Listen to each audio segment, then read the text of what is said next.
Hello media farmers எல்லாரும் எப்படி இருக்கீங்க? எல்லாரும் நல்லா இருப்பீங்கன்னு நினைக்கிறேன். செடிகள் அவைகளோட இனத்தை எப்படி பெருக்குது? பெரும்பாலும் பார்த்தீங்கன்னா விதைகளை பயன்படுத்தி. இதை தொடர்ந்து பார்த்தீங்கன்னா ஒரு சில செடிகள், உதாரணத்துக்கு பார்த்தீங்கன்னா பூண்டு மாதிரியான விஷயங்கள், பல்ப்ஸ்ன்னு சொல்லுவாங்க. ஸோ அதை பயன்படுத்தி அவைகளோட இனத்தை பறவை விடுது. இதுவும் இல்லாமல் பார்த்தீங்கன்னா இப்போ வாழையில் பார்த்தீங்கன்னா அதோட கிழங்கை பயன்படுத்தி அதோட இனத்தை பெருக்குது. இது மாதிரி பல முறைகளில் பார்த்தீங்கன்னா செடிகள் அவைகளோட இனத்தை பெருக்கிட்டு வந்துட்டு இருக்கு. கமர்ஷியலாக பார்க்கும் போதும் இதை தவிர்த்து நம்ம வேறொரு சில முறைகளெல்லாம் பின்பற்றிட்டு வந்துட்டு இருக்கோம். அதில் குறிப்பாக சொல்லலாம் பார்த்தீங்கன்னா பழமரங்களில் கிராஃப்டிங்ன்ற முறையை பயன்படுத்துவாங்க. ஒட்டு போடுதல் தோட்டக்கலை பயிர்களில் பரவலாக பயன்படுத்திட்டு இருக்க முறை இது. இது மட்டும் இல்லாமல் திசு வளர்ப்பு முறையும் பார்த்தீங்கன்னா பயன்பாட்டில் இருந்துட்டு இருக்கு. ஆனால் இது எல்லா செடிகளையும் சாத்தியம் இல்லை. இப்போதைக்கு சாத்தியப்படுறதுன்னு பார்த்தீங்கன்னா ஒரு சில அலங்கார செடிகள், அதாச்சும் ஆர்னமெண்டல் பிளான்ஸ், அதுக்கடுத்து மலர் செடிகள்லையும் அதிகமாக பயன்படுத்திட்டு வாழையில். ஸோ இதில் மட்டும் தான் பார்த்தீங்கன்னா இந்த திசு வளர்ப்பு முறைன்றது பின்பற்றப்பட்டு வந்துட்டு இருக்கு. இந்த வீடியோவில் பார்த்தீங்கன்னா நம்ம இந்த கிராஃப்டிங் முறையை பற்றி தெளிவாக பார்ப்போம். ஒட்டு கட்டுதல் எப்படி, இது எந்தெந்த செடிகளில் அதிகமாக பயன்படுத்திட்டு இருக்காங்க அப்படின்றதெல்லாம். ஏன் எல்லா இடத்துலையும் பார்த்தீங்கன்னா விதைகளை பயன்படுத்தாமல் இதுமாரி ஒட்டு கட்டுறதுக்கு போகிறாங்க அப்படின்றத ஃபஸ்ட்டு நம்ம எல்லாருமே தெரிஞ்சுக்கணும். ஒட்டு கட்டுதலின் பயன்கள்லாம் என்ன? இப்போ விதை மூலமாக நம்ம ஒரு செடியை வளர்க்கணும்னு வச்சுக்கோங்களேன், அதில் ஒரு சில பிரச்சனைகள்லாம் இருக்கும். அதை பற்றி தெரிஞ்சுக்கிறதுக்கு முன்னாடி முதல்ல விதை எப்படி செடியில் உருவாகுது அப்படின்றத பற்றின ஒரு சுருக்கமான ஒரு விளக்கத்தை சொல்லிடுறேன். ஆண் பூவில் இருக்க மகரந்தம், ஸோ போலன்னு ஆங்கிலத்தில் சொல்லுவாங்க. இது போயிட்டு பெண் பூவில் இருக்க ஓவியூல், அதோட பெண் உறுப்புன்றது பெண் பூவில் இருக்கும். ஸோ அதில் போய் பட்டு தான் அது விதையாக மாறும். கருத்தரித்து அந்த மலர் விதையாக மாறும். அந்த விதை தான் பார்த்தீங்கன்னா பழமாலாம் மாறும். ஸோ பழம் மாறி அதுக்குள்ளே பார்த்தீங்கன்னா விதைன்றது இருக்கும். இந்த ப்ராசஸ்லாம் பார்த்தீங்கன்னா மகரந்த சேர்க்கைன்னு சொல்லுவாங்க, பாலினேஷன். ஸோ இப்படி நடக்கும் போது என்ன பிரச்சனை ஆகும்னு பார்த்தீங்கன்னா, இதுமாரி செக்ஷுவலி ஒரு விதை ஃபார்ம் ஆகுதுன்னா அதோட குவாலிட்டின்றது மாறும். எப்படின்னா இப்போ ஒரு மாமரம் இருக்குது. ஸோ அந்த மாமரத்தோட காயின்றது ரொம்ப இனிப்பாக இருக்கும். ஆனால் வேற ஒரு மாமரம் இருக்குது, அதோட காயின்றது ரொம்ப கசப்பாக இருக்கணும். ரொம்ப கசப்பு மீன்ஸ் அந்த அளவுக்கு சுவையாக இருக்காது. அந்த மரத்தில் இருக்க மகரந்தம் தவறுதலாக பார்த்தீங்கன்னா இது மாதிரி சுவையாக இருக்க ஒரு மாமரத்தோட பூ இதில் படும்போதும் அந்த மரத்தில் காய்க்கக்கூடிய காயை பயன்படுத்தி நம்ம அதை சாப்பிட்டுட்டு பிறகு அதுலேருந்து விதை வரும்ல, அந்த விதையை நட்டு நம்ம ஒரு செடியை வளர்க்குறோம்னு வச்சுக்கோங்களேன். இப்போ நம்ம எந்த மரத்துலேருந்து அந்த காயை பறிச்சோமோ அது சுவையாக இருக்கும். அந்த மரத்தில் இருக்க காய்கள் அதே சுவையே இந்த காயில் இருக்குமான்னு கேட்டால் கண்டிப்பாக இருக்காது. ஏன்னா மகரந்த பூன்றது அந்த அளவுக்கு சுவையே இல்லாத ஒரு மரத்துலேருந்து வந்தது. அதனால் அதோட குணாதிசயங்களும் பார்த்தீங்கன்னா இந்த காயில் இருக்கும். ஸோ இது மாதிரி பிரச்சனைகள்லாம் இருக்குது. நம்ம விதை மூலமாக நம்ம ஒரு மரத்தை வளர்க்கும் போதும் இதுதான் இயற்கையாக நடந்துட்டு இருக்கு. இது மூலமாக தான் பார்த்தீங்கன்னா நிறைய ரகங்கள்லாம் உருவாகுது. ஆனால் இது பார்த்தீங்கன்னா இப்போ நம்ம ஒரு நல்ல மரம் வச்சுட்டு இருப்போம், கமர்ஷியலாக கொடுத்துட்டு இருப்போம், இந்த ரகம் நல்லா இருக்குன்னு. ஆனால் வேற ஒரு மகரந்தத்துலேருந்து எடுத்து அந்த செடியை நம்ம மறுபடியும் நட்டோம்னா அந்த அளவுக்கு நல்லா இல்லாமல் போகிறதுக்கு வாய்ப்பு இருக்கு. இப்போ ஒரு நல்லா காய்ச்சிட்டு இருக்க ஒரு பலாமரத்தோட கொட்டையை எடுத்து நம்ம ஒரு செடி நல்லா நட்டு வளர்க்கணும்னு வச்சுக்கோங்களேன், அந்த கண்ணுன்றது தாய்மரம் மாதிரியே இல்லாமல் போகிறதுக்கு வாய்ப்புகள் இருக்கு. இதெல்லாம் தடுக்கிறதுக்கு தான் பார்த்தீங்கன்னா தொழில் ரீதியாக நம்ம மாந்தோப்புலாம் வைக்கிறோம்னா விதைகளை தவிர்த்துட்டு இது மாதிரி ஒட்டு கட்டுதலில் வளர்க்கப்பட்ட அந்த கன்றுகளை வாங்கி நம்ம வளர்க்குறோம். இது மட்டும் இல்லாமல் இன்னொரு நன்மை ஒட்டு கட்டுதல் என்னன்னு பார்த்தீங்கன்னா, இப்போ நம்ம விதை மூலமாக ஒரு பழ மரத்தை வளர்க்குறோம்னா அது காய்க்க 10 வருஷம் கூட வரைக்கும் எடுத்துக்கும் இயற்கை முறையில். ஆனால் ஒட்டு மரமாக இருந்துச்சுன்னு வச்சுக்கோங்களேன், குறைஞ்சபட்சம் 5 வருஷத்துலேயே பார்த்தீங்கன்னா மாமரமாக இருந்துச்சுன்னா 5 வருஷம். ஸோ அது ஒரு மரத்துக்கு மாறும். ஸோ அப்படி இருக்கும்போது ஒட்டு கட்டுதலில் நம்ம மரத்தை வாங்கி நடுறோம்னா அது ரொம்ப சீக்கிரமாக காயும் கொடுத்துரும். நோய் எதிர்ப்பு சக்தின்றது இந்த ஒட்டு மரங்கள் கிராஃப்டட் பிளான்ட்டுக்கு அதிகம். ஸோ இப்படி ஒட்டு கட்டி பார்த்தீங்கன்னா ஒரு சில செடிகளில் நோய்களையும் தடுத்துருக்காங்க. மிளகு செடியில் பார்த்தீங்கன்னா இந்த ஒட்டு கட்டுதல் முறையில் பண்ணி ஒரு வில்ட், அதாச்சும் வாடுதல் நோயின்றது மிளகுல வரும். அந்த நோயை தடுத்துருக்காங்க. அது மட்டும் இல்லாமல் பார்த்தீங்கன்னா கிரேப்ஸு, திராட்சையில் பார்த்தீங்கன்னா ஒரு சில பிரச்சனைகள்லாம் இருந்துச்சு. அந்த பிரச்சனையை தடுக்கிறதுக்கு பார்த்தீங்கன்னா டாக்ரிச் அப்படின்ற ஒரு வைல்டு வெரைட்டி கிரேப்பை பயன்படுத்தி அதை நம்ம கமர்ஷியலாக யூஸ் பண்ணுற திராட்சை கொடி கூட ஒட்டு கட்டி பார்த்தீங்கன்னா நல்ல ஒரு நோய் எதிர்ப்பு சக்தியெல்லாம் கொண்டுட்டு வர மாதிரிலாம் பண்ணியிருக்காங்க. இது மாதிரி கிராஃப்டிங் ஒட்டு கட்டுதலில் நிறைய நன்மைகள்ன்றது இருக்குது. அப்புறமா இப்போ மலர் செடிகள், அப்புறம் அழகுக்காக வளர்க்கக்கூடிய செடிகளில் விதைன்றது கண்டிப்பாக வராது. அது மட்டும் இல்லாமல் ஸ்டெம் கட்டிங்ஸும் நம்ம அதாச்சும் கட் பண்ணிட்டு அந்த தண்டு நட்டால் வந்து வளரும். ஆனால் அதில் பார்த்தீங்கன்னா வந்து ரூட் க்ரோத்து வேர் வளர்ச்சின்றது வந்து கம்மியாக இருக்கும். இது மாதிரி பிரச்சனைகள் வந்து அழகு செடியில் வந்து இருக்குது. அது மாதிரி இருக்கிற அழகு செடிகள்லாம் கிராஃப்டிங்கிறது தான் முக்கியமான ப்ராபகேஷன் மெத்தட். அதாச்சும் வந்து செடியை வந்து இனப்பெருக்கத்துக்கு வந்து பயன்படுத்துகிற முறையாக வந்து கருதப்படுது. இந்த ஒட்டு கட்டுதல் முறையில் என்ன பண்ணுவாங்கன்னு பார்த்தீங்கன்னா, வேறொரு நல்லா இருக்க மரத்தோட தண்டு பகுதி, அதை வந்து ஆங்கிலத்தில் சயான் அப்படின்னு வந்து சொல்லுவாங்க, அதை எடுத்துக்கிட்டு இன்னொரு மரத்தோட நல்ல ஒரு எப்படி சொல்றதுன்னா நோய் எதிர்ப்பு சக்தியெல்லாம் இருக்க ஒரு மரத்தோட வேர்பகுதி ரூட் ஸ்டாக் அப்படின்னு ஆங்கிலத்தில் சொல்லுவாங்க. இது ரெண்டுத்தையும் வந்து சரியான முறையில் கட் பண்ணி ரெண்டுத்தையும் வந்து ஒட்டு வந்து கட்டுவாங்க. ஸோ பிளாஸ்டிக்கில் நைஃபை வந்து கட் பண்ணி வச்சுட்டு இப்படி கட் பண்ணி வளர்க்குற அதை தான் பார்த்தீங்கன்னா கிராஃப்டட் பிளான்ட், ஒட்டு மரம் அப்படின்னு வந்து சொல்லுவாங்க. இது இப்போதைக்கு வந்து நிறைய ஸ்பீஷிஸ், ஒரு சில இதெல்லாம் பார்த்தீங்கன்னா வேற ஒரு இனத்துலேருந்து கூட ஒரு சில செடிக்கு வந்து அது வந்து எடுத்துக்கும். அது ஒரு செடியை பொறுத்தது. இப்போதைக்கு அதிகமாக வந்து பண்ணிட்டு இருக்கா மாமரத்தில், அப்புறம் வந்து எலுமிச்சை, சப்போட்டா, இதெல்லாம் இது வந்து அதிகமாக வந்து பயன்பாட்டில் வந்து இருந்துட்டு இருக்கு. இது வந்து நம்ம ஒரு சில பழ மரங்களில் தான் வந்து பண்ண முடியும்.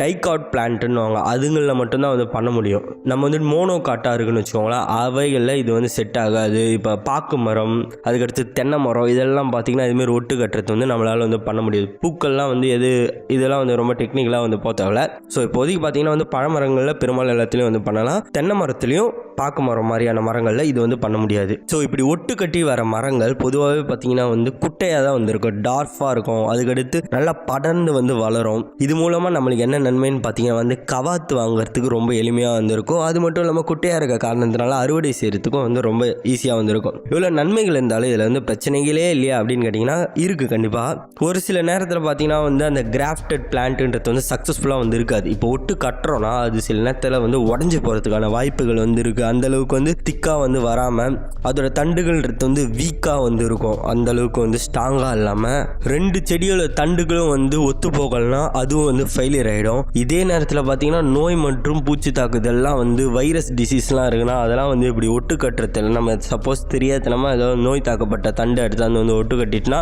மொத்தமாக அந்த லாட்டே வந்து டேமேஜ் ஆகிடும். இது மாதிரி பிரச்சனைகள்லாம் இதில் வந்து இருக்குது. ஒட்டு மரம் வந்து நம்ம இப்போ கட்டிட்ட பிறகு இதை வந்து நம்ம வளர்க்கணும்னா எது மாதிரி இடத்துல வளர்க்கணும்னா, இது வளர்கிறதுக்கு அதிக அளவிலான டெம்பரேச்சர், தட்பவெப்பநிலைன்றது தேவை. ஹியூமிடிட்டி, ஈரப்பதம்ன்றது வந்து தேவை. மழை காலங்களில் பார்த்தீங்கன்னா கண்டிப்பாக வந்து இதை வந்து பண்ண முடியாது. அப்புறம் ஓப்பன் கண்டிஷன்லேயும் நம்மளால் வந்து இவைகளை வந்து வளர்க்க முடியாது. ஸோ இவைகளை வளர்க்குறதுக்கு ஒட்டு கட்டினா அந்த கன்றுகளை வளர்க்குறதுக்கு பாலியோஸ், பசுமை குடின்றது வந்து தேவைப்படுது. அல்லது ஷேட் நெட்டை கூட வந்து பயன்படுத்தலாம். இது மாதிரி விஷயங்களை மட்டும்தான் நம்மளால் இந்த கிராஃப்டட் ஒட்டு கட்டின கன்றுகளை வந்து வளர்க்க முடியும். மற்ற கன்றுகளை வந்து வெளிப்படையாக நம்ம வளர்க்குறோம்ல, அது மாதிரி வந்து வளர்க்க முடியாது.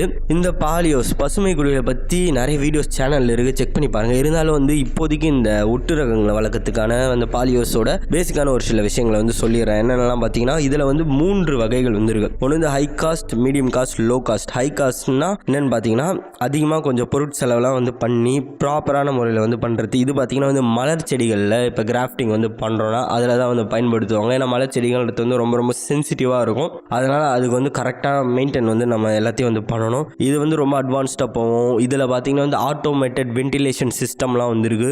பாலிஎத்திலீன் ஷீட்ஸ்லாம் வந்து பயன்படுத்தி டெம்பரேச்சரை கரெக்டாக வந்து மெயின்டைன் பண்ணுவாங்க. கொஞ்சம் கூட வந்து அந்த வேரியேஷன், மாறுபாடுகள்லாம் வந்து இல்லாமல் இப்படி இருக்க பட்சத்தில் பார்த்தீங்கன்னா வந்து நம்ம இப்படி ஒட்டு ரகங்களை வந்து அதுக்குள்ளே வந்து வச்சு வளர்க்கும் போது பர்ஃபெக்டாக வந்து வளரும். இதுக்கு அடுத்து பார்த்தீங்கன்னா வந்து மீடியம் காஸ்ட்டுன்ற கேட்டகரியும் வந்து வருது. இதில் வந்து கொஞ்சம் காஸ்ட் கட் பண்ணி நேச்சுரல் வென்டிலேஷன் சிஸ்டம். ஸோ அதில் பார்த்தீங்கன்னா வந்து ஃபுல்லாக ஆட்டோமேட்டிக்காக வந்துருக்கும். இதில் வந்து அந்தளவுக்கு வந்து காசு கொஞ்சம் கட் ஷார்ட் பண்ணிவிட்டு வென்டிலேஷன், காற்றுலாம் வந்து போகிறதெல்லாம் பார்த்தீங்கன்னா வந்து நேச்சுரலாகவே வந்து செட் பண்ணிவிட்டு இன்னமும் கொஞ்சம் மெட்டீரியல் காசுலாம் வந்து கட் பண்ணிடுவாங்க. அதில் வந்து ஒவ்வொரு மெட்டீரியல் காஸ்ட்டும் வந்து பர்ஃபெக்டாக வந்து இருக்கும். ஸோ இது வந்து மீடியம் காஸ்ட். அதுக்கடுத்து வந்து லோ காஸ்ட். இதில் பார்த்தீங்கன்னா ரொம்ப காசே வந்து ஸ்பெண்ட் பண்ணாமல் இப்போ மீடியம்லையும் லோலையும் பார்த்தீங்கன்னா வந்து ஜிஐ பைப்ஸ்லாம் வந்து யூஸ் பண்ணுவாங்க.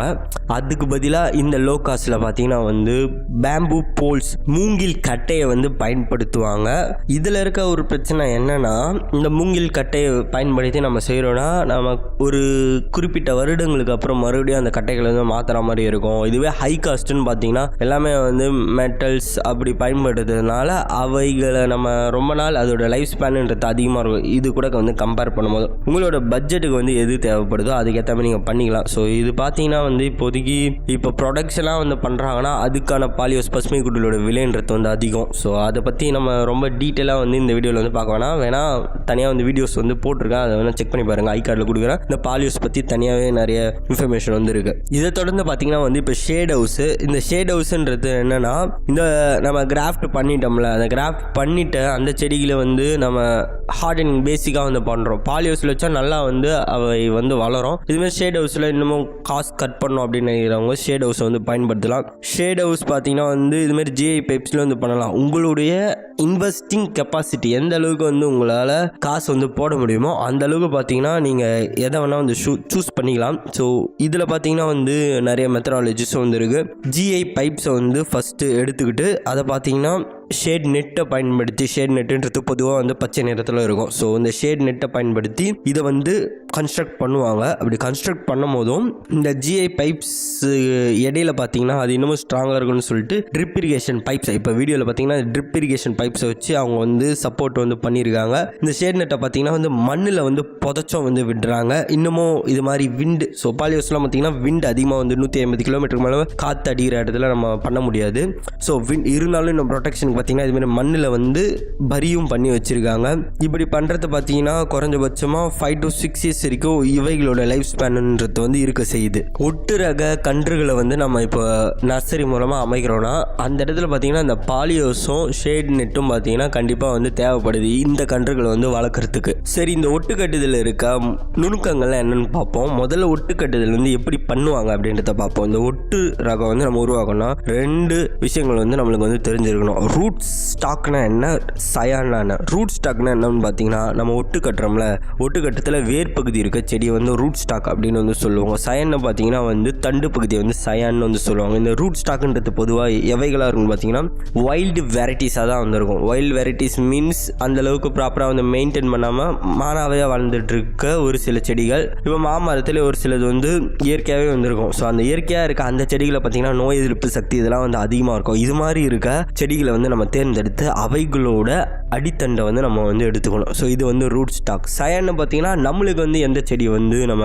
எடுக்கிறோமோ ஸோ அது வந்து மதர் பிளான்ட்னு சொல்லிக்கலாம். ஸோ நல்லா சுவையாக வந்து ஒரு மாமரம் இருக்குன்னா அந்த மாமரத்தோட தண்டு பகுதியை வந்து நம்ம எடுத்துக்கணும். ஸோ அதுலேருந்து வரக்கூடிய அந்த தண்டுலேருந்து வரக்கூடிய பழங்கள்ன்றது வந்து சுவையாக வந்துருக்கும். ஸோ அப்படி இருக்கிறத வந்து நம்ம வந்து எடுத்துக்கணும். இந்த சயானுன்றது கண்டிப்பாக வந்து நோய் தொற்று இல்லாமல் வந்து பார்த்துக்க வேண்டியதும் ஒரு முக்கியமான வந்து விஷயம். நம்ம எந்த தாய் செடியிலேருந்து இந்த சயானுன்றதை வந்து எடுக்கிறோமோ அந்த தாய் செடியில் இருக்க இலைகளை வந்து நம்ம ரிமூவ் பண்ணணும். இதுக்கு பார்த்தீங்கன்னா சிக்கேச்சர் மாதிரியான தோட்டக்கலை சம்மந்தப்பட்ட கருவிகளை பயன்படுத்தி அதில் இருக்க விலைகளை வந்து வெட்டி விடலாம். பிடுங்காமல் வெட்டி மட்டும் விடணும். ஸோ இப்படி வெட்டி விட்டுட்ட பிறகு ஃப்ரெஷ்ஷாக இருக்க கண்டிஷனில் இருக்க அந்த சயானை மட்டும் தான் நம்ம வந்து பயன்படுத்தணும். ஸோ இப்படி கட் பண்ண அந்த சயானை பார்த்தீங்கன்னா வந்து கோணிப்பைகள், ஈரமாக இருக்க கோணிப்பைகளை வச்சு நம்ம வந்து எடுத்துகிட்டு வந்து வரணும். ஸோ இப்போ சயானையும் ரூட் ஸ்டாக்கையும் வந்து நம்ம வந்து எடுத்தாச்சு. ஸோ இதில் பார்த்தீங்கன்னா இன்னும் நிறைய முறைகள் வந்து இருக்குது. இப்போதைக்கு நான் இந்த வீடியோவில் வந்து 2 முறைகளை பற்றி சொல்கிறேன். முதல்ல பார்த்தீங்கன்னா வந்து அப்ரோச் கிராஃப்டிங் அப்படின்னு சொல்லுவாங்க. இது வந்து இப்போதைக்கு கமர்ஷியலாக வந்து பண்ணுறதில்ல. இருந்தாலும் இந்த முறையை வந்து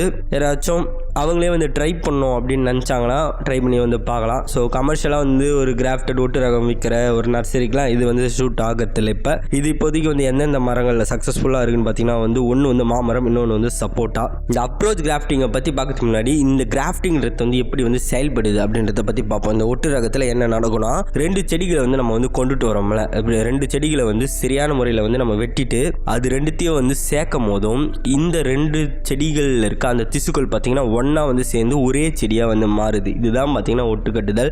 இந்த அப்ரோச் கிராஃப்டிங் முறையில் என்ன பண்ணுவாங்கன்னா இந்த ரூட் ஸ்டாக்காக இருக்க ஒரு மரக்கன்றை வந்து ஃபஸ்ட்டு தனியாக வந்து வளர்த்துருவாங்க. அந்த கன்றை வளர்த்துட்டு வந்துட்ட பிறகு நம்ம சயானா எந்த செடியை வந்து கன்சிடர் பண்ணுறோமோ அந்த செடிக்கிட்ட எடுத்துக்கிட்டு போயிட்டு இந்த வளர்க்கப்பட்ட அந்த கன்றை வந்து கிராஃப்ட் வந்து பண்ணுவாங்க. இது பேர் பார்த்தீங்கன்னா அப்ரோச் கிராஃப்டிங். ஸோ அப்ரோச் பண்ணுது அந்த செடிக்கிட்ட. ஸோ அது மாதிரி இருக்கிறதுனால இதுக்கு வந்து அப்ரோச் கிராஃப்டிங்னு வந்து நேம் வந்து வச்சுருக்காங்க. முதல்ல என்ன பண்ணுவாங்கன்னா இதில் பயன்படுத்துகிற அந்த சயானா வந்து பயன்படுத்துகிற எல்லா மரங்களும் பார்த்திங்கன்னா பெரும்பாலும் வந்து குட்டை ரகங்களாக தான் வந்து இருக்கும். அப்போ தான் வந்து பண்ண முடியுன்றதுனால என்ன பண்ணுவாங்கன்னா இதுக்குன்னே தனியாக மேட் பண்ண நைஃபை வந்து எடுத்துப்பாங்க. ஸோ இது வந்து கிராஃப்டிங் டூல்ஸில் வந்து வரும். ஸோ இப்படிப்பட்ட கிராஃப்டிங் டூலை பயன்படுத்தி சென்டர் போர்ஷனை வந்து ரிமூவ் பண்ணுவாங்க, பீல் பண்ணுவாங்க. 30-40% பார்த்தீங்கன்னா அந்த பீலிங்கோட கட் லெவல்ன்றது வந்து இருக்கும். 2 இன்ச் வரைக்கும் ஸோ அந்த கட்டுன்றது வந்து போகும். அப்படி ரெண்டுத்துலேயுமே வந்து கட் கொடுப்பாங்க. ஸோ ரூட் ஸ்டாக்லேயே வந்து இந்த கட்டிங்ன்றது வந்து கொடுப்பாங்க, சயான்லேயும் பார்த்தீங்கன்னா இந்த கட்டிங்ன்றது வந்து கொடுப்பாங்க. இப்படி ப்ராப்பரான முறையில் அந்த கட்டிங்கை வந்து கொடுத்துட்ட பிறகு ரெண்டுத்தையும் வந்து ஒன்று சேர்ப்பாங்க. ரூட் ஸ்டாக்காகவும் ஒன்று சேர்ப்பாங்க, அது கூடவே இந்த சயானை வச்சு ஒன்றா சேர்த்து கட்டி வந்து விடுவாங்க. கட்டிட்டு ஃபஸ்ட்டு பாலித்தீன் ஷீட்டை வந்து பயன்படுத்தி கட்டுவாங்க. அப்படி கட்டிட்ட பிறகு மேலே வந்து ஒரு த்ரெட்டை வந்து போடுவாங்க. இந்த த்ரெட்டுன்றது பார்த்தீங்கன்னா ஸோ நீங்கள் எதை வேணால் வந்து பயன்படுத்தலாம். ஸோ இப்படி எதுக்கு பண்ணுறாங்கன்னா இப்படி நம்ம சேர்க்குறோம்ல, இந்த கிராஃப்ட் பண்ணுறோம்ல, அதில் வந்து காற்று வந்து போகக்கூடாது அப்படின்றதுனால. அப்போ தான் வந்து அந்த 2 திசுக்களும் வந்து சேர்ந்து ஒரே மரமாக வந்து மாறும். இந்த காரணத்தில் இதுமாரி வந்து கட் வந்து பண்ணுவாங்க. இந்த அப்ரோச் கிராஃப்டிங்கை பார்த்திங்கன்னா வந்து ஜூன் டு ஜூலை இந்த காலகட்டத்தில் வந்து பண்ண சொல்கிறாங்க. அப்படி பண்ணிட்ட பிறகு தண்ணின்னு பார்க்கும்போதும் மழை வந்து போச்சுன்னா நம்ம வந்து கொடுத்துக்கலாம். ஆனால் இதில் இருக்கிற பிரச்சனை என்னென்னா இப்போ நம்மளால் இப்போ பண்ணுறோன்னு வச்சுக்கோங்களேன், எல்லா செடிகளையும் வந்து மெயின்டைன் பண்ணுறது வந்து ரொம்ப கடினமாக வந்து இருக்கும். கமர்ஷியலாக வந்து பண்ணுறோன்னா ஒவ்வொரு செடிகிட்டையும் நம்ம நிறைய செடிகளும் வந்து வேணும். அது அங்கேயே வந்து வச்சுட்டு அதுக்கு வந்து தனியாக வந்து தண்ணி கொடுக்கணும். கொடுத்துட்ட பிறகு பார்த்தீங்கன்னா அதை செப்பரேட் பண்ணணும். அதை செப்பரேட் பண்ணுறதுக்கு தனியாக அது வந்து ஒரு கட் வந்து கொடுத்துட்டு வெர்டிக்கல் கட்டு, ஸோ ஒரு கட் கொடுத்துட்டு அந்த சயான்லேருந்து பிரிச்சுட்டு தனியாக வந்து இந்த நம்ம ரெடி பண்ண அந்த அப்ரோச் கிராஃப்டை வந்து எடுத்துகிட்டு வந்து வரணும். இதில் என்ன பிரச்சனை ஆகணும், ரூட்டை விட இந்த சயான்ன்றது வந்து வெயிட்டாக வந்து இருக்கிறதுக்கு வாய்ப்புகள் வந்துருக்கு. இப்படி இருக்கிறதுனால அது முறிச்சுக்கிட்டு விழுறதுக்கும் அந்த வாய்ப்பு இருக்குது. இதனால் சரியாக கிராஃப்ட் வந்து வளராமல் வந்து போகும். ஸோ இது மாதிரி பிரச்சனைகள்லாம் பார்த்தீங்கன்னா இந்த அப்ரோச் கிராஃப்டிங்கில் வந்து இருக்குது. இப்போ நம்ம பிளாஸ்டிக் ஷீட் வந்து சொன்னோம்ல, இந்த பிளாஸ்டிக் ஷீட்டுன்றது பார்த்தீங்கன்னா நார்மலாக நம்ம பயன்படுத்துகிற பிளாஸ்டிக் ஷீட் தான். 1 இன்ச்சு திக்னஸ் இருக்க மாதிரி நம்ம வந்து கட் பண்ணி வந்து வச்சுக்கிறோம். இது எதுக்கு பயன்படுத்தணும்னா காற்று அப்புறம் தண்ணி இதெல்லாம் போயிட்டு அந்த சேர்ற அந்த ப்ராசஸ் வந்து டிஸ்டர்ப் பண்ணக்கூடாது அப்படின்ற காரணத்துக்காக தான். இப்படி கிராஃப்டிங் முடிஞ்சிட்ட பிறகு நம்ம உடனே பார்த்தீங்கன்னா அந்த பிளாஸ்டிக் ஷீட்டை வந்து ரிமூவ் பண்ணிடணும். இந்த கிராஃப்டிங் ப்ராசஸ்ன்றது வந்து கொஞ்சம் நாட்கள் வந்து எடுக்கும்.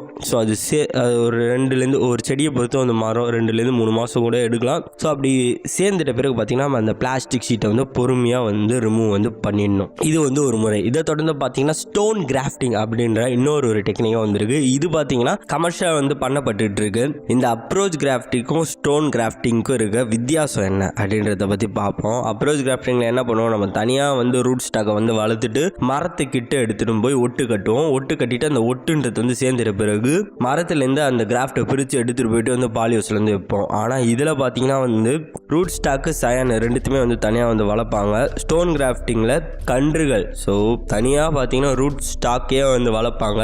அந்த ரூட் ஸ்டாக் நம்ம பயன்படுத்துகிற அந்த ரூட் ஸ்டாக்கில் மாமரத்தோட கொட்டைன்றதை வந்து இருக்கணும். இது பார்த்தீங்கன்னா 2 செடியில் இப்போதைக்கு அதிகமாக வந்து பயன்படுத்தப்பட்டு வந்துட்டு இருக்கு. ஒன்று வந்து மேங்கோ, இன்னொன்று வந்து கேஷு மாமரம், அதுக்கடுத்து வந்து முந்திரி. இது ரெண்டுத்துலேயும் ஸ்டோன் கிராஃப்டிங்கிறது வந்து பிரபலமாக போயிட்டு இருக்கு. ஸோ ஸ்டோன் கிராஃப்டிங்கில் ரூட் ஸ்டாக் வந்து நம்ம எடுக்கிறோம்னா அந்த ரூட் ஸ்டாக்கு கீழே இருக்க கொட்டை, மாங்கொட்டையோ இல்லைனா வேற ஒரு செடியோட கொட்டையோ முந்திரி கொட்டையோ வந்து அப்படியே இருக்கணும். அதுக்கு பேர் தான் வந்து ஸ்டோன். அதனாலே இதுக்கு வந்து ஸ்டோன் கிராஃப்டிங்னு வந்து பேர் வந்து வச்சிருக்காங்க. அப்ரோச் கிராஃப்டிங்கோட ஒப்பிடும் போது ஸ்டோன் கிராஃப்டிங் ஏன் வந்து அட்வான்டேஜாக இருக்குன்னா, அப்ரோச் கிராஃப்டிங்கில் சயானோட வெயிட் அதிகமாக இருக்க காரணத்தினால கீழே இருக்க ரூட் ஸ்டாக் வந்து உடஞ்சிரும். ஆனால் இதில் பார்த்தீங்கன்னா வந்து சயானோ வந்து வெயிட் கம்மியாக தான் இருக்கும், ரூட் ஸ்டாக் வந்து வெயிட் கம்மியாக தான் இருக்கும். ரூட் ஸ்டாக் வந்து நம்ம தனியாக வந்து வளர்த்துடணும். வளர்த்துற பிறகு பார்த்தீங்கன்னா கன்றுகளாக வந்து வளர்க்குறோம். இப்போ மாமரம் கன்றுகளை வளர்த்துற பிறகு அதை பிடுங்கணும். பிடுங்கிட்ட பிறகு பார்த்தீங்கன்னா மேலே இருக்க செடிகளெல்லாம் வந்து அந்த இலைகள்லாம் வந்து ரிமூவ் பண்ணிவிட்டு 2லேருந்து 3 இன்ச்சு வரைக்கும் கீழ்ப்பகுதியை மட்டும் வெட்டணும். அந்த கீழ்ப்பகுதியில் விதைன்றது வந்து அப்படியே வந்துருக்கணும். அதை பார்த்தீங்கன்னா குறுக்கால ஒரு வெட்டு வந்து வெட்டணும், ஸ்லிட் கட் அப்படின்னு வந்து சொல்லுவாங்க. அப்படி வெட்டிட்ட பிறகு 4 இன்ச்சு இருக்க ஒரு சயானை வந்து எடுத்துக்கணும். அந்த சயானை பார்த்தீங்கன்னா 2 சைடும் வந்து சீவிடணும். இந்த சைடு ஒரு சீவல், இன்னொரு மறுபக்கம் ஒரு வந்து சீவல். ஸோ 2 சைடும் பார்த்தீங்கன்னா சீவிட்டு இப்படி நம்ம பொழந்து வச்சிருக்க ஸ்லிட், நேரோ ஸ்லிட் கட் கொடுத்துருக்கோம்ல, அப்படி ஸ்லிட் கட் கொடுத்துருக்க அந்த ரூட் ஸ்டாக்ல வந்து இன்சர்ட் பண்ணிட்டு அதை பார்த்தீங்கன்னா வந்து பிளாஸ்டிக் ஷீட்டை வந்து வச்சு கட்டணும். கட்டிட்ட பிறகு மேலே த்ரெட்டை வச்சு கட்டணும். இப்படி கட்டிட்ட பிறகு பார்த்தீங்கன்னா நம்ம பாலிஹவுஸில் எடுத்துமே வந்து வச்சிடலாம். இதுதான் வந்து ஸ்டோன் கிராஃப்டிங். அதில் பார்த்தீங்கன்னா வந்து மரத்தில் ஓப்பன் கண்டிஷனில் வந்து பண்ணுறோம், சேரத்துக்கு வந்து டைம் ஆகும். ஸ்டோன் கிராஃப்டிங்கில் ஈஸியாக வந்து பண்ணிடலாம் நம்ம.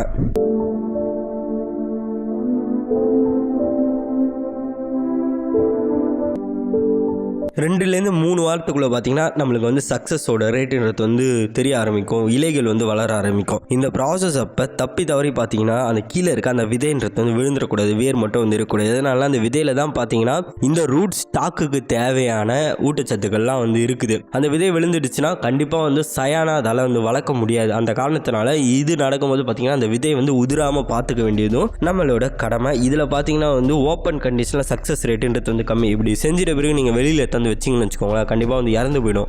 இப்போ அப்ரோச் கிராஃப்டிங்கில் மரத்துலேருந்து அது எனர்ஜி எடுத்துக்கிட்டே வந்து இருக்கும், அதனால பிரச்சனை இல்லை. ஆனால் ஸ்டோன் கிராஃப்டிங்கில் பார்த்தீங்கன்னா அப்படிலாம் வந்து இல்லை. ஸோ அந்த பல்பு மாதிரி இருக்கு, அதில் மட்டும்தான் அதுக்கு தேவையான ஊட்டச்சத்தை வந்து அது வந்து எடுத்துகிட்டு இருக்கு. அதனால் இது ஓப்பன் கண்டிஷனில் வந்து வைக்காமல் பாலியோஸ் கண்டிஷனில் வந்து வைக்க சொல்கிறாங்க. இப்படி பாலியோஸ் கண்டிஷனில் பசுமை குடியில் நம்ம வைக்கும் போது 70% வரைக்கும் சக்ஸஸ் ரேட்டுன்றது வந்து இந்த ஸ்டோன் கிராஃப்டிங்கில் வந்து இருக்குது. அப்ரோச் கிராஃப்டிங்கில் என்ன பிரச்சனை பார்த்தீங்கன்னா வந்து செடி வந்து நேராக வந்து வளராது, படுத்துரும். அதுக்கடுத்து வந்து உடஞ்சி போகிறதுக்கான வாய்ப்புகளும் வந்துருக்கு. ஆனால் ஸ்டோன் கிராஃப்டிங்கில் அது மாதிரி பிரச்சனைகள்லாம் இல்லை. செடி அப்போதாச்சும் ரூட் ஸ்டாக் அப்புறம் சயன் ரெண்டுமே வந்து ஒரே ஷேப்பில் தான் வந்து இருக்கும். அதனால் வந்து செடி வந்து வளைஞ்சு போகாது, சக்ஸஸ் ரேட் அதிகம், 70%. செடி நேராக வந்து வளரும். ஸோ இது மாதிரி நன்மைகள்லாம் இதில் வந்து இருக்குது. இருந்தாலும் ஒரு சில நேரத்தில் பார்த்தீங்கன்னா அந்த செடி வந்து வளைஞ்சிடக்கூடாது அப்படின்றதுக்காக 2 ரூட் ஸ்டாக், ஒரு சயன் எடுத்து 2 ரூட் ஸ்டாக் கூட வந்து கிராஃப்ட் பண்ணுவாங்க. இது பார்த்தீங்கன்னா வந்து டபுள் ஸ்டோன் கிராஃப்டிங் அப்படின்னு வந்து சொல்கிறாங்க.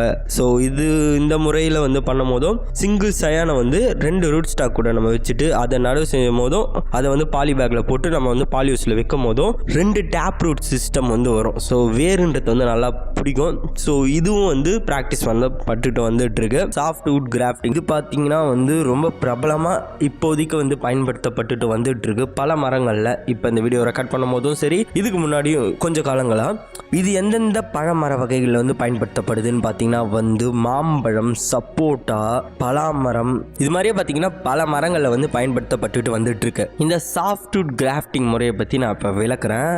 மாமரத்தில் வந்து இதை எப்படி பண்ணுவாங்கன்னு பார்த்தீங்கன்னா முதல்ல ஒரு கன்றை வந்து வளர்ப்பாங்க, சீட்லிங்கை ஒரு பாலி பேக்கில் வந்து முதல்ல வளர்ப்பாங்க. அப்படி வளர்த்துட்ட பிறகு பார்த்தீங்கன்னா வந்து பச்சை நிறத்தில் தண்டு வந்து இருக்கணும், சாஃப்ட் போர்ஷன் சொல்லுவாங்க. இப்போ வயதாக மரத்தோட அடிப்பகுதின்றது வந்து திக்காகி அது கட்டை மாதிரி ஆகும். ரொம்ப இளமையாக இருக்க அந்த தண்டுகள்லாம் பார்த்தீங்கன்னா வந்து பச்சை நிறத்தில் வந்து இருக்கும்ல, அதெல்லாமே சாஃப்ட்வுட்ன்ற அந்த கேட்டகரியில் வந்துடும். அந்த சாஃப்ட்வுட் போர்ஷனில் தான் இந்த கிராஃப்டிங்ன்றது வந்து பண்ணப்படுது, ஒட்டு போடுறது. அதனால் இதுக்கு வந்து சாஃப்ட்வுட் கிராஃப்டிங்ன்ற பெயரும் வந்து வந்திருக்கு. இப்படி இருக்க சாஃப்ட்வுட்டை தான் வந்து நம்ம கிராஃப்ட் பண்ணுறதுக்கு வந்து எடுத்துப்போம். அதை பார்த்தீங்கன்னா வந்து ரூட் ஸ்டாக்காக வந்து பயன்படுத்துகிறாங்க. இப்படி வளர்த்த அந்த கன்றை வந்து எடுத்துக்கிட்டு அதோட மேல் பகுதியை கட் பண்ணிவிட்டு அதை ரூட் ஸ்டாக்காக பயன்படுத்தி ஃபஸ்ட்டு வந்து ஒரு ஸ்லிட்டை வந்து ஒரு சின்னதாக எப்பயும் போல் கிராஃப்டிங்கில் நம்ம ஒரு வெட்டுவோம்ல, அது மாதிரி ஒரு குறுக்கால ஒரு 1.5 to 2 இன்ச் இருக்க டெப்த்தில் வந்து ஸ்லிட் ஷேப்பில் வந்து செங்குத்தாக வந்து ஒரு வெட்டிட்ட பிறகு நம்ம வந்து பார்த்திங்கன்னா எப்பயும் போல் நம்மளுக்கு தேவையான சயானை வந்து எடுத்துகிட்டு வரணும். இந்த ஸ்லாண்ட் கட் கொடுத்துட்ட பிறகு அந்த சயானை பார்த்திங்கன்னா வந்து 2 சைடும் வந்து ஒரு ஸ்லாண்டிங்காக வந்து ஒரு கட்டு வந்து கொடுக்கணும், ஸ்லோப்பியான ஒரு கட்டு. ஸோ 2 சைடு கொடுத்துட்ட பிறகு அந்த சயானை இப்படி சாஃப்ட் வுட்டில் நம்ம கட் பண்ணி வச்சுருக்க அந்த ரூட் ஸ்டாக்கில் வந்து கிராஃப்ட் வந்து பண்ணணும். ஸோ அந்த போர்ஷனை எடுத்துக்கிட்டு வந்துட்டு நம்ம இது கூட வச்சு எல்லா முறையில் பண்ணுற மாதிரி வந்து கிராஃப்ட் பண்ணுறோம். இதில் பார்த்தீங்கன்னா வந்து அந்த பச்சை தண்டில் வந்து பண்ணுறதுனால இதுக்கு வந்து சாஃப்ட்வுட் கிராஃப்டிங், ரொம்ப இளமையாக இருக்க தண்டில் பண்ணுறதுனால சாஃப்ட்வுட் கிராஃப்டிங்ன்ற பெயர் வந்து கொடுக்கப்பட்டு இருக்கு. இப்படி கிராஃப்ட் பண்ணிட்ட பிறகு பார்த்தீங்கன்னா நம்ம பிளாஸ்டிக் பாலித்தீன் ஷீட்டை வச்சு நம்ம அந்த லேயரை வந்து கட்டி விட்டுடணும். அப்போ தான் வந்து காற்றெல்லாம் வந்து உள்ளே போகாது, கிராஃப்டோட அந்த யூனியன்றது வந்து நல்லாயிருக்கும். இப்போ நம்ம அந்த ரூட் ஸ்டாக்கில் இருக்க இலைகளை பார்த்தீங்கன்னா வந்து ரிமூவ் பண்ணிடக்கூடாது. ரிமூவ் பண்ணிட்டா செடிக்கு தேவையான ஊட்டச்சத்துக்கள்லாம் வந்து கிடைக்காது. ஸோ இந்த நம்ம பண்ண அந்த கிராஃப்ட் சேர்ற வரைக்கும் அந்த இலைகளை வந்து நம்ம அப்படியே வந்து விட்டு வச்சிருக்கணும். அந்த சயான் போர்ஷன் வந்து எப்போ வந்து துளிர் விட தொடங்குதோ அப்போ பார்த்தீங்கன்னா நம்ம கட்டி வச்சிருக்க அந்த பிளாஸ்டிக்கை வந்து ரிமூவ் பண்ணிடணும். அப்படி ரிமூவ் பண்ணலாம் வேறு ஒரு சில பிரச்சனைகள்லாம் வந்து உண்டாகிறது வாய்ப்பு இருக்குது. ஸோ இந்த முறையில் பார்த்தீங்கன்னா சாஃப்ட்வுட் கிராஃப்டிங்கிறது வந்து மாங்காய் மரத்தில் வந்து பண்ணப்பட்டு இருக்கு. இதை கொஞ்சம் மாடிஃபிகேஷன் பண்ணி வேறு முறையில் கூட வந்து நிறைய ஆர்ச்சர்ட்களில் பழத்தோட்டங்களில் வந்து பின்பற்றிட்டு வந்துட்டு இருக்காங்க. இப்போ வீடியோவில் பார்க்கறது பார்த்தீங்கன்னா ஒரு மாங்கன்று, இது எந்த வெரைட்டினே வந்து தெரியல. ஸோ இதோட அந்த காய்ப்பு திறன் வந்து எப்படி இருக்கும்னு நம்மளுக்கு வந்து தெரியாது. இதை பார்த்தீங்கன்னா நம்மளுக்கு தேவையான மாதிரி நம்மளால் வந்து மாடிஃபிகேஷன் வந்து பண்ணிக்க முடியும். எப்படின்னு கேட்டிங்கன்னா இப்போ அந்த தண்டுகள்லாம் இருக்கலாம், அந்த தண்டுகளில் சாஃப்ட் போர்ஷன் இருக்கும். ஸோ அந்த சாஃப்ட் போர்ஷனில் நம்ம வந்து எப்படி அந்த சீட்லிங்கில் பண்ணோமோ அந்த மாங்கன்றில் எப்படி ஒரு ஸ்லிட் கட் வந்து கொடுத்தோமோ அதே மாதிரி ஒரு ஸ்லிட் கட் வந்து கொடுத்துட்டு நம்மளுக்கு தேவையான ரகங்களை எடுத்துகிட்டு வந்து இதில் வந்து ஒட்டு போடலாம், கிராஃப்ட் வந்து பண்ணலாம். ஸோ இப்படி கிராஃப்ட் பண்ணுறது மூலமாக என்ன ஆகும்னு பார்த்தீங்கன்னா அந்த மரம் எந்த வெரைட்டி எந்த வைல்டு ஸ்பீஷஸாக இருந்தாலும் நம்ம கிராஃப்ட் பண்ண பக்கத்துலேருந்து காய்க்கக்கூடிய பழம்ன்றது வந்து நம்ம எந்த ரகத்துலேருந்து வந்து கிராஃப்ட் பண்ணுறோமோ அந்த பழமாக தான் வந்து இருக்கும். உதாரணத்துக்கு இப்போ நம்ம ஊர் ரகங்களான இப்போ மல்கோவா இல்லைனா வந்து பங்கனப்பள்ளி இது மாதிரி ஒரு 2 ரகத்தை வந்து நம்ம கிராஃப்ட் பண்ணுறோம் இந்த தண்டுனா. ஸோ அந்த கிளையிலேருந்து காய்க்கக்கூடிய மாங்காயின்றது பார்த்திங்கன்னா வந்து இது மாதிரி மல்கோவாவோ இல்லைனா வந்து பங்கனப்பள்ளியாக தான் வந்து இருக்கும். இந்த முறையில் பார்த்திங்கன்னா பல ரகங்களை வந்து நீங்கள் ஒரே மரத்தில் வந்து கிராஃப்ட் பண்ணுறது மூலமாக ஒரு மரத்தில் பல ரகங்களான காய்கள் வந்து நம்மளால் வந்து எடுக்க முடியும். நீலம், மல்கோவா இது எல்லாத்தையுமே பார்த்திங்கன்னா ஒரு மரத்துலேருந்தே வந்து நம்மளால் கிராஃப்ட் பண்ணி வந்து எடுக்க முடியும். இது மாதிரி பல நன்மைகள் வந்து இருக்குது. இது எல்லாமே வந்து அந்த கிராஃப்ட் பண்ணுற ஸ்கில்லை பொறுத்து தான். ஸோ யார் பண்ணுறாங்களோ அவங்களோட ஸ்கில்லை பொறுத்து தான் வந்து அமையும். ஸோ அதோட சக்ஸஸ் ரேட்டுன்றது எல்லாமே. இதுக்கடுத்து பார்த்திங்கன்னா ரெஜுனேஷன் அப்படின்ற ஒரு மெத்தடும் வந்து இருக்குது. இதுவும் கிட்டத்தட்ட இந்த சாஃப்ட்வுட் கிராஃப்டிங்கோட ஒரு மாடிஃபிகேஷன்னே நம்ம சொல்லிக்கலாம். இந்த ரெஜுனேஷன்னா என்னென்னு பார்த்தீங்கன்னா ரொம்ப வயதான மரங்களில் வந்து காய்ப்பு திறன் வந்து குறைஞ்சிரும். ஸோ அந்த வயதான மரங்களை மறுபடியும் வந்து மாற்றுறதுக்காக இந்த ரெஜுனேஷன்ற இந்த கிராஃப்டிங் முறையை வந்து பயன்படுத்துவாங்க. இது இப்போதைக்கு சக்ஸஸ்ஃபுல்லாக ரொம்ப சக்ஸஸ்ஃபுல்லாக இருக்கிறது வந்து முந்திரியில் தான். ஸோ முந்திரியில் ரெஜுனேஷன் வந்து பரவலாக வந்து பயன்படுத்தப்பட்டுட்டு வந்துட்டுருக்கு. ரெஜுனேஷன்ற இந்த முறையில் என்ன பண்ணுவாங்கன்னா ஒரு வயதான ஒரு மரத்தை வந்து தேர்ந்தெடுத்துவாங்க. உதாரணத்துக்கு ஒரு முந்திரி மரத்தையே நம்ம வந்து எடுத்துக்கலாம். அந்த முந்திரி மரத்தை அடியிலேருந்து வெட்டிடுவாங்க. ஸோ ஒரு சிறு பகுதியை மட்டும் விட்டுட்டு அடியிலேருந்து விட்டுருவாங்க. ஒரு 3 அடி தரைப்பகுதியிலேருந்து விட்டு அதை அடியோடு வெட்டிடுவாங்க. வெட்டிட்ட பிறகு பார்த்தீங்கன்னா வந்து அது துளிர் விட ஆரம்பிக்கும். அப்படி துளிர் விட்டுட்ட பிறகு என்ன பண்ணணும்னு பார்த்தீங்கன்னா அந்த துளிர் விட்ட சாஃப்ட் வுட்டை வந்து நம்ம கிராஃப்ட் வந்து பண்ணணும். ஸோ அதில் வந்து பச்சையான இருக்க தண்டுகளை வந்து எப்பயும் போல் நம்ம ஒரு ஸ்லிட் கட் கொடுத்துட்ட பிறகு நம்ம தேவையான சயான் ஒரு உங்களுக்கு தெரிஞ்ச ஏதாச்சும் ஃபேமஸான ஒரு வெரைட்டியோட சயானை மறுபடியும் ஸ்லாண்ட் கட் கொடுத்துட்டு அது கூட வந்து பார்த்திங்கன்னா வந்து கிராஃப்டிங் வந்து பண்ணி விடணும். கிராஃப்டிங் பண்ணிட்ட பிறகு பார்த்திங்கன்னா நம்ம அதை வந்து க்ளோஸும் பண்ணி வந்து வச்சிடணும். பாலிஷீட்ஸை போட்டு இப்படி பாலிஷீட்டை போட்டு நம்ம கவர் பண்ணிட்ட பிறகு அதோட க்ரோத்துன்றது வந்து கொஞ்சம் கொஞ்சமாக வந்து இருக்கும். ஸோ அதோட க்ரோத்தை பொறுத்து நம்ம வந்து அந்த பாலிஷீட்டுன்றதை வந்து ரிமூவ் பண்ணிடலாம். சயான் வந்து துளுர்க்க ஆரம்பிக்கும். ஸோ சாஃப்ட்வுட் கிராஃப்டிங்கில் பார்த்தீங்கன்னா வந்து நம்ம இப்போ கிராஃப்ட் பண்ணுறோன்னா இப்போ ஆரம்பத்தில் சொன்ன இந்த சாஃப்ட்வுட் கிராஃப்டிங்கில் அது வந்து வெளிப்புறத்திலே வந்து நல்லாவே வந்து வளரும். இருந்தாலும் வந்து பாலியோஸ் பசுமை குடியில் வச்சு வளர்த்தோன்னு வச்சுக்கோங்களேன், அதோட வளர்ச்சின்றது வந்து நல்லா வந்து இருக்கும். இதை தொடர்ந்து பார்த்தீங்கன்னா வந்து பார்க் கிராஃப்டிங் அப்படின்ற இன்னொரு முறையும் வந்து இருக்குது. இது பார்த்தீங்கன்னா வந்து வயதான மரங்களில் தான் வந்து பின்பற்றப்பட்டு வந்துட்டு இருக்கு. பார்க் கிராஃப்டிங்னா இப்போ சாஃப்ட்வுட் கிராஃப்டிங்னா பார்த்தீங்கன்னா வந்து அந்த இளமையான தண்டுகளை வந்து பண்ணுறது. பார்க்வுட் கிராஃப்டிங்னா வயதான தண்டுகளை வந்து பண்ணுறது. ரெஜுனேஷன்லாம் பார்த்தீங்கன்னா வந்து மரத்தையே வெட்டிட்டு வந்து பண்ணுறது. இந்த பார்க்வுட் கிராஃப்டிங்கில் அந்த வயதான மரக்கட்டை மேலே இருக்க அந்த பார்க்கை வந்து உரிச்சிட்டு அதில் பார்த்தீங்கன்னா வந்து கிராஃப்டிங்கிறது வந்து பின்பற்றப்பட்டு வந்துட்டுருக்கு. இதுக்கு பார்த்தீங்கன்னா வந்து உளி வந்து தேவைப்படும். சிசல் எதுக்குன்னு பார்த்தீங்கன்னா அந்த பார்க்கை வந்து ரிமூவ் பண்ணுறதுக்காக. ஸோ உளியை பயன்படுத்தி நம்ம அந்த பார்க் அடிப்பகுதியில் நம்ம வந்து 8 இன்ச்சு லென்த் இருக்க அந்த தோல் பகுதியை வந்து நீக்கணும். அப்படி நீக்கிட்ட பிறகு பார்த்தீங்கன்னா நம்ம செலக்ட் பண்ணி வச்சுட்டு இருக்க சயான்களை நம்ம அந்த இடைவெளியில் வந்து சொருகி வந்து விடணும். ஸோ இப்படி சொருகி விட்டுட்ட பிறகு அதை பார்த்தீங்கன்னா வந்து நம்ம கட்டி விடணும். இதுக்கு பார்த்தீங்கன்னா வந்து உங்களுக்கு தேவையான த்ரெட்டை வந்து பயன்படுத்தி நீங்கள் கட்டிட்ட பிறகு அந்த ஏரியாவை பார்த்தீங்கன்னா வந்து கிளேவை பயன்படுத்தி நம்ம நல்லா வந்து கவர் பண்ணி விடணும். ஸோ இப்படி பண்ணால் தான் அந்த ஏர் டைட் ஆகிட்டு அந்த தண்டு சயானுன்றது பார்த்தீங்கன்னா இந்த ரூட் ஸ்டாக்ல போய் படியும். ஸோ இதோட வளர்ச்சின்றது பார்த்தீங்கன்னா வந்து ரொம்ப வேகமாக வந்து இருக்கும். எதனாலன்னு கேட்டிங்கன்னா 6 வாரத்துக்குள்ளேயே நல்லா சயான் வந்து துளிர் விட ஆரம்பிச்சிடும். ஏன்னா அந்த மரம்ன்றது வந்து நல்ல ஒரு ஆணி வேரை வந்து கொண்டு இருக்கு. அதனால அதுக்கு தேவையான ஊட்டச்சத்துக்கள்ன்றது வந்து எளிமையாக வந்து கிடைச்சிரும். இதே முறையில் தான் பார்த்தீங்கன்னா வந்து அந்த ரெஜுனேஷன்றதுலேயும் வந்து பண்ணப்படுது. அதனால மரங்கள் வந்து ரொம்ப தளிர்ந்து வந்து வளரும். இது பார்த்தீங்கன்னா வந்து மாமரத்தில் பல ஆர்ச்சர்ட்களில் வந்து பயன்படுத்திக்கிட்டு இருக்க ஒரு விஷயம்தான். இதை வந்து சைட் கிராஃப்டிங்ன்ற ஒரு முறையை வந்து இருக்குது. ஸோ சைட் கிராஃப்டிங்ன்றதும் அந்த அளவுக்கு வந்து ரொம்ப காம்ப்ளிகேட்டடான ஒரு விஷயம் இல்லை. சைடில் வந்து கிராஃப்ட் பண்ணுவாங்க. அதோட பேரிலே வந்து இருக்குது. இதில் என்ன பண்ணுவாங்கன்னா முதல்ல வந்து ஒரு மாங்கன்ற வந்து வளர்த்துப்பாங்க பாலி பேக்கில். அதை வளர்ந்த மாங்கன்ற பார்த்தீங்கன்னா வந்து ரூட் ஸ்டாக்காக வந்து பயன்படுத்துகிறாங்க. ஸோ இதை பார்த்தீங்கன்னா சைடில் வந்து ஒரு ஸ்லிட் கட் வந்து கொடுத்துருவாங்க. அப்படி சைடில் கட் பண்ணிட்ட பிறகு அந்த சைடில் வந்து சயான் நம்மளுக்கு தேவையான சயானை வந்து ஃபிக்ஸ் பண்ணிவிட்டு அதை பார்த்தீங்கன்னா வந்து கிராஃப்ட் பண்ணி விட்டுருவாங்க. ஸோ இப்படி கிராஃப்ட் பண்ணி அது வந்து துளிர் விட்டு வளர்ந்துடும் அந்த சயான் துளிர் விட்டு வளர்ந்துற பிறகு பார்த்தீங்கன்னா அந்த ரூட் ஸ்டாக்கோட டாப் போர்ஷனை வந்து ரிமூவ் பண்ணிடுவாங்க. ஸோ இப்படி ரிமூவ் பண்ணுறது மூலமாக பார்த்தீங்கன்னா வந்து நம்ம ஒரு கிராஃப்ட் வந்து ரெடி பண்ணிடுறோம்.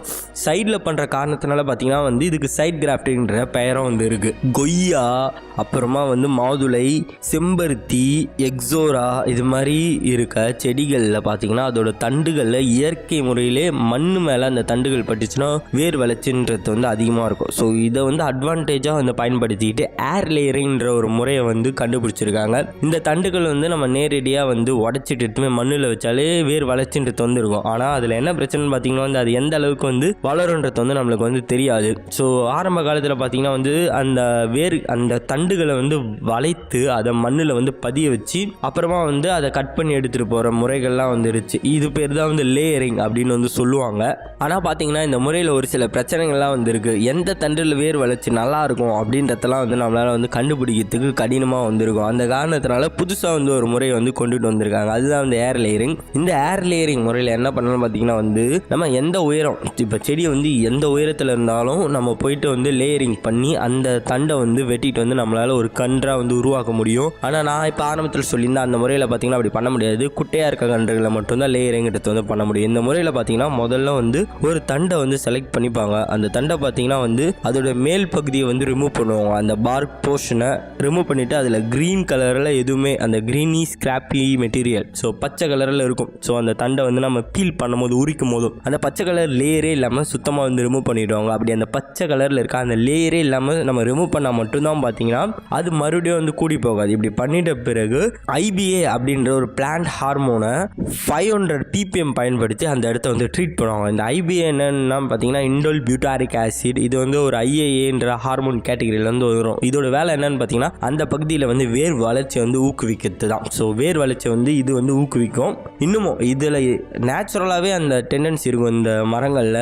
இப்போ கொய்யாலையும் அப்புறம் வந்து மாதுளையிலும் இருந்தாலும் வந்து நல்லா கமர்ஷியலாக வரணும் அப்படின்ற காரணத்துக்காக இதை வந்து ட்ரீட் பண்ணிட்ட பிறகு ஸ்பாக்னம் மாஸ் அப்படின்ற ஒரு க்ரோத் மீடியாவை அதில் வச்சு அப்படியே கவரை போட்டு வந்து கட்டுவாங்க. இதுதான் வந்து ஏர் லேயரிங். இந்த முறை வந்து ரொம்ப ரொம்ப எளிமையான ஒரு முறை. இந்த ஸ்பாக்னம் மாஸ்ன்னு என்னென்னு பார்த்தீங்கன்னா இது ஒரு விதமான பாசி மாரி ஒரு வச்சுக்கலாமே. ஸோ இது பார்த்தீங்கன்னா வந்து மலைப்பகுதிகளில் மரங்கள்லையோ தரை பகுதிகளில் வளரக்கூடிய ஒரு பாசி மாதிரி. ஸோ இந்த ஸ்பாக்னம் மாஸை வந்து கலெக்ட் பண்ணிட்ட பிறகு பார்த்தீங்கன்னா அதை வந்து இது கூட வச்சு கட்டி விடுவாங்க. இந்த ஸ்பாக்னம் மாஸ்ன்றது பார்த்தீங்கன்னா நிறைய நர்சரி ஷாப்பில் வந்து கிடைக்கும். நர்சரி டூல்ஸ், சிக்கேச்சர் இது மாதிரி பொருள்லாம் வந்து கிடைக்கிறதில்ல. அது மாதிரி நர்சரி பிளான்டிங் மெட்டீரியல்ஸ் கிடைக்கிற இடத்துல வந்து கிடைக்கும். ஸோ அங்கே வாங்கிட்டு வந்து தான் இதை வந்து பயன்படுத்துவாங்க. இது கூட பார்த்தீங்கன்னா இதை தவிர்த்து டஸ்ட்டை கூட, ஸோ மரத்தூளை கூட வந்து பயன்படுத்தலாம். ஆனால் இந்த ஸ்பாக்னம் மாஸ்லாம் பார்த்தீங்கன்னா அந்த தண்ணீரெல்லாம் பிடிச்சு வைக்கிற அந்த தன்மையெல்லாம் வந்து நல்லா இருக்குது. வேர் வளர்ச்சி வந்து நல்லா வந்து ஊக்குவிக்குது. மற்ற பொருட்கள் கூட கம்பேர் பண்ணும்போது காயப்பத்தில் கூட வளரும். ஆனால் ஸ்பாக்னம் மாஸ்ன்றது தான் பார்த்தீங்கன்னா ஒரு பெர்ஃபெக்டான ஒரு சப்ஸ்ட்ரேட்டாக வந்து கருதப்படுது. ஸோ இந்த ஸ்பாக்னம் மாஸை வந்து வாங்கிட்டு வந்த பிறகு இதை வந்து கட்டி விடுவாங்க. முதல்ல என்ன பண்ணுவாங்க, நான் சொல்லியிருந்த மாதிரி ஒரு பீலை வந்து பண்ணிட்ட பிறகு ஒரு பிளாஸ்டிக் பேக்கை வந்து எடுத்துகிட்டு ஃபஸ்ட்டு ஒரு கார்னரில் வந்து அந்த பிளாஸ்டிக் பேக்கை வச்சு வந்து கட்டி விடுவாங்க. அந்த பிளாஸ்டிக் பேக்கை கட்டிட்ட பிறகு பார்த்தீங்கன்னா அதில் வந்து இந்த ஸ்பாக்னம் மாஸை வந்து பேக் பண்ணுவாங்க. ஸோ பேக் பண்ணிவிட்டு நல்லா, ஸோ அதை வந்து ஃபஸ்ட்டு நல்லா மாய்ஸ்சரை வந்து டிப் பண்ணிக்கணும். அதுக்கப்புறம் தான் வந்து பேக் பண்ணிட்ட பிறகு மறுபடியும் இன்னொரு கார்னர் இருக்குல்ல, அந்த இன்னொரு கார்னரை பார்த்தீங்கன்னா மறுபடியும் டை வந்து பண்ணிவிடுவாங்க. இப்படி நல்லா டைட்டாக வந்து கட்டிட்ட பிறகு பார்த்தீங்கன்னா அதோட க்ரோத்துன்றது வந்து எடுக்க ஆரம்பிச்சிடும். 5லேருந்து 6வது வாரம் ஆகும்போது பார்த்தீங்கன்னா வந்து வேர் வளர்ச்சின்றது வந்து ஃபுல்லாக வந்து கம்ப்ளீட் ஆகிடும். ஸோ இப்படி வேர் வளர்ச்சி வந்து முடிஞ்சிட்ட பிறகு பார்த்தீங்கன்னா நம்ம எங்கே வந்து ஏர் லேயரிங் பண்ணோமோ அந்த ஏர் லேயரிங் பார்ட்டை வந்து நம்ம கட் பண்ணி விட்டுடணும். ஸோ கட் பண்ணி அதை எடுத்துகிட்டு வந்து மேலே இருக்க பிளாஸ்டிக்கை வந்து ரிமூவ் பண்ணிட்ட பிறகு அதை நம்ம பாலி பேக்லேயோ இல்லைனா வந்து தொட்டிலேயோ வந்து இடம் வந்து மாற்றிடணும். ஸோ இப்படி மாட்டிட்ட பிறகு பார்த்தீங்கன்னா அதோட வளர்ச்சின்றது வந்து நல்லாயிருக்கும். இது பார்த்தீங்கன்னா பொமக்ரானேட் கொய்யா அப்புறம் மாதுளையில் கமர்ஷியலாக வந்து பண்ணப்பட்டுட்டு வந்துட்டு இருக்கு. கமர்ஷியலாக வந்து ஃபார்ம் அமைக்கிறாங்கன்னு வச்சுக்கோங்களேன். ஸோ அதுக்கு வந்து இதுதான் வந்து முறையாகவே வந்து கருதப்படுது. ஆனால் இந்த ஏர் லேயரிங்கில் ஒரு சில பிரச்சனைகளை வந்து இருக்குதுன்னு சொல்கிறாங்க. இப்படி ஏர் லேயரிங் பண்ணும் போது அதில் டேப் ரூட் ஆணி வேறுன்றது வந்து உருவாகாதான். இப்படி ஆணி வேறு உருவாகாத ஏர் லேயரிங் பண்ணப்பட்ட கொய்யாவையோ மாதுளையோ வந்து நம்ம நடுவு செய்யும் போது வறட்சி ஏற்பட்டுச்சுன்னா இந்த செடிகள்ன்றது வந்து ஈஸியாக வந்து இறந்து போயிடுது அப்படின்ற ஒரு கம்ப்ளைண்ட்டும் வந்து இருக்குது. அப்படி இருந்தாலும் இப்போ கமர்ஷியலாக பண்ணுறவங்க எல்லாருமே வந்து ஒன்று ட்ரிப் இரிகேஷன் ஃபாலோ பண்ணுறாங்க. ஸோ இது மாதிரி முறைகள்லாம் ஃபாலோ பண்ணி தான் பண்ணிகிட்ருக்காங்க. இதுங்க வந்து அதுவும் இல்லாமல் ட்ராட் ரெசிஸ்டன்ட்டு ட்ரை லேண்ட் கண்டிஷனாக வளரக்கூடியது. ட்ரிப்பு நீங்கள் போட்டுனீங்கன்னு வச்சுக்கோங்களேன் நல்லா வந்து வளரும். அதனால் வந்து நம்ம ரொம்ப பயப்பட வேணாம் அப்படின்ற மாதிரி வந்து சொல்கிறாங்க. இதை தொடர்ந்து பட்டிங் பற்றி நம்ம வந்து பார்ப்போம். பட்டிங் அல்லது வந்து பட் கிராஃப்டிங் அப்படின்னு சொல்லுவாங்க. இந்த பட்டிங்னா ஒன்றும் இல்லை, கணு இருக்குல்ல, இப்போ செடியில் வந்து கணு இருக்கும். அந்த கணு கணுவை பயன்படுத்தி கிராஃப்டிங் ஒட்டு போடுற ஒரு முறை தான் இது. வந்து பண்ணிட்டு இருக்குது பார்த்தீங்கன்னா வந்து ரோஸில் தான். ஸோ ரோஸில் கமர்ஷியலாக வந்து அதை எப்படி வந்து ப்ராபகேட் பண்ணுறாங்க, இனப்பெருக்கம் பண்ணுறாங்கன்னு பார்த்தீங்கன்னா வந்து இந்த பட் கிராஃப்டிங்கிற இந்த முறையை பயன்படுத்திதான். இந்த பட் கிராஃப்டிங்லேயே வந்து நிறைய டைப்லாம் வந்து இருக்குது. ஸோ டீ பட்டிங் சொல்லுவாங்க. ஸோ இதுலேயும் வந்து நிறைய வகைகள்லாம் வந்துருக்கு. ஸோ ஸ்டெம் கட்டிங் இது மாதிரி. ஸோ இதை வந்து எப்படி பண்ணணும்னு பார்த்தீங்கன்னா முதல்ல வந்து நம்ம ஒரு செடியை வந்து ஒரு பாட்டில் வந்து வளர்த்துடணும். ஸோ அதுதான் வந்து சயானா வந்து உருவாக போகுது. ஏதோ ஒரு பாலி பேக்லேயோ ஒரு பாட்டிலே வந்து சயானை நம்ம வந்து வளர்த்துட்ட பிறகு முதல்ல வந்து நம்ம ஒரு பட்டை வந்து தேர்ந்தெடுக்கணும். பட்டுன்னு என்னன்னு பார்த்தீங்கன்னா கணு தான். ஸோ ரோஜாவில் பார்த்தீங்கன்னா வந்து முற்கள் இருக்கும். முற்களில் ஒவ்வொரு லேயர்லையும் பார்த்தீங்கன்னா ஒவ்வொரு கணுன்றது வந்து இருக்கும். ஸோ நம்மளுக்கு தேவையான அந்த கணுவை பார்த்தீங்கன்னா நம்ம வந்து முதல்ல எடுத்துக்கணும். அந்த கணுவை ஏதாச்சும் ஷார்ப்பான நைஃபை வச்சு கட் பண்ணி அதோட தண்டு பகுதியிலேருந்து வந்து எடுத்துக்கணும். ஸோ அந்த தண்டு பகுதியிலேருந்து எடுத்துட்ட பிறகு நம்ம எந்த செடியில் வந்து கிராஃப்ட் பண்ண போகிறோமோ, அதாச்சும் பட் கிராஃப்டிங் வந்து பண்ண போகிறோமோ அந்த செடின்றதை வந்து தேர்ந்தெடுக்கணும். அந்த செடியில் வந்து கணுவை வந்து முதல்ல வந்து நம்ம எங்கே பிளேஸ் பண்ண போகிறோமோ அந்த இடத்துல வந்து ஒரு 1.5 இன்ச்சு திக்குக்கு பார்த்தீங்கன்னா ஒரு வெட்டு வந்து கொடுத்துக்கணும். அந்த வெட்டு கொடுத்துட்ட பிறகு அந்த வெட்டில் நம்ம செலக்ட் பண்ணி வச்சுருக்க பட்டை, இந்த பட்டுன்றது உங்களுக்கு தேவையான ரகங்களாக வந்து இருக்கலாம். இதுதான் வந்து சயானா வந்து இங்கே வந்து பயன்படுத்தப்படுது. உங்களுக்கு தேவையான எந்த ரகங்களாக வேணால் அந்த சயானுன்றது வந்து இருக்கலாம். ஸோ அந்த சயானா பார்த்தீங்கன்னா இந்த இடத்துல ஒரு கட்டு வந்து கொடுத்துட்டு அதை வந்து இன்சர்ட் பண்ணுவாங்க. இன்சர்ட் பண்ணிட்ட பிறகு பார்த்தீங்கன்னா பிளாஸ்டிக் ஷீட்டை பயன்படுத்தி அதை அப்படியே வந்து கட்டி விட்டுருவாங்க. ஸோ இது பார்த்தீங்கன்னா 3 to 4 வாரத்துக்குள்ள வந்து துளிர் விட்டுரும். அப்படி துளிர் விட்டுட்ட பிறகு நம்ம எந்த சயானை பயன்படுத்தி இந்த பட்டு கிராஃப்டிங் வந்து பண்ணமோ அந்த மலர்ன்றது வந்து அந்த தண்டுலேருந்து வந்து பூக்கும். அந்த தண்டு நல்லா வளர்ந்துட்ட பிறகு ஸோ இந்த சயானை கீழே இருக்க மற்ற எல்லாத்தையுமே வந்து நம்ம ரிமூவ் பண்ணிடணும். மற்ற செடிகள் எல்லாத்தையுமே இந்த பட் கிராஃப்டிங்கை எப்படிலாம் பண்ணுவாங்கன்னு பார்த்தீங்கன்னா சில டைமில் நேரடியாக பாலி பேக்கில் வந்து செடியை வளர்த்துட்டு பட்டை கலெக்ட் பண்ணி வச்சுட்டு அப்படியே கூட கிராஃப்ட் பண்ணி விற்கவும் செய்வாங்க. ஸோ இது மாதிரி வந்து பட் கிராஃப்டிங் வந்து பண்ணிகிட்டு இருக்காங்க. இதோடு இல்லாமல் பட் கிராஃப்டிங்கை நம்ம எல்லா சீசன்லையுமே கூட வந்து பண்ண முடியும். ஏன்னா இது எல்லாமே வந்து சின்ன சின்ன தண்டுகள் தானே. மரங்களாக இருந்துச்சுன்னா ஒரு பர்டிகுலர் சீசன் இருக்கும். மழைக்காலங்களில் கிராஃப்டிங் வந்து பண்ணணும்னு சொல்லுவாங்க. அப்போ தான் அந்த தண்ணி தேவையெல்லாம் வந்து நம்மளுக்கு அதிகமாக வந்து இருக்காது. அது மாதிரிலாம். ஸோ பட் கிராஃப்டிங்கில் அதுமாதிரி பிரச்சனைலாம் இல்லை. ஸோ எல்லா டைம்லையும் வந்து பண்ணலாம். முக்கியமாக வந்து ரோஸில் தான் பண்ணுறதுனால அது ரொம்ப வந்து எளிமையாக வந்து முடிஞ்சிடும். ஸோ அந்த கிராஃப்டிங்கிறது வந்து ஒரு ஆர்ட் அண்ட் சயின்ஸ், ஹார்டிகல்ச்சர், தோட்டக்கலையே பார்த்தீங்கன்னா வந்து ஆர்ட் அண்ட் சயின்ஸ் தான் சொல்லுவாங்க. எதுக்காக அது வந்து ஒரு ஆர்ட்னு சொல்கிறாங்க, கலைன்னு சொல்கிறாங்கன்னு பார்த்தீங்கன்னா கிராஃப்டிங்கிறது வந்து ஒரு கலை. ஸோ இந்த கிராஃப்டிங்கிறது வந்து இது மாதிரி தோட்டக்கலைக்கு சம்மந்தப்பட்ட ஒரு விஷயம்தான். இந்த கலைன்றது வந்து நீங்கள் அதிகமாக வந்து பயிற்சி எடுக்க தான் வரும். இப்போ நான் தியரிட்டிக்கலாக வந்து எக்ஸ்பிளைன் பண்ணுறேன். எனக்கு பார்த்தீங்கன்னா வந்து டீ பெட்டிங் இதை தவிர வேறு எதுவுமே வந்து தெரியாது. நான் பண்ணது டீ பெட்டிங் மட்டும்தான். ஸோ மற்ற இந்த கிராஃப்டிங்கும் நான் பண்ணதில்லை, பார்க்க மட்டும் தான் செஞ்சுருக்கேன். இந்த ஏர் லேயரிங் எல்லாத்தையுமே மற்றெல்லாம் அந்த அளவுக்கு வந்து ஸ்கில் டெவலப்மெண்ட் ப்ராசஸ். ஸோ இந்த ஸ்கில்லை வந்து டெவலப் பண்ண மட்டும்தான் இந்த கிராஃப்டிங்லாம் வந்து நீங்கள் கற்றுக்க முடியும். இதெல்லாம் வந்து கற்றுக்கிறதுக்கு நிறைய பயிற்சி வகுப்புகள் ப்ரைவேட்டில் வந்து கொடுத்துட்ருக்காங்க. அது மட்டும் இல்லாமல் தமிழ்நாடு தோட்டக்கலை கல்லூரி வந்து கொடுத்துட்ருக்கு பெரியகுளம். ஸோ அவங்க அந்த டைம் டேபிள் வேணால் நான் செப்பரேட்டாக வீடியோவில் வந்து போடுறேன். இவங்க ரெஃபர் பண்ணி டைம் டேபிள் ரிலீஸ் பண்ணுவாங்க. இயர்லி டைம் டேபிள் எப்போ வந்து இதுக்கான ட்ரைனிங் கண்டக்ட் பண்ணுறாங்கன்னு. ஸோ அதை வேணால் நான் பார்த்துட்டு சேனலை வந்து அப்டேட் பண்ணுறேன். இதுமாரி valuable agriculture information and consultancy ஃப்ரீயாக கிடைக்கணும்னு நினச்சிங்கன்னா சேனலோட லோகோ வரும். அந்த லோகோவை கிளிக் பண்ணி நம்ம சேனலை சப்ஸ்கிரைப் பண்ணி வச்சுக்கோங்க. நெக்ஸ்ட் வீடியோவில் பார்க்கலாம். அது வரைக்கும் உழுவோம், உயர்வோம். நன்றி. தேங்க்யூ.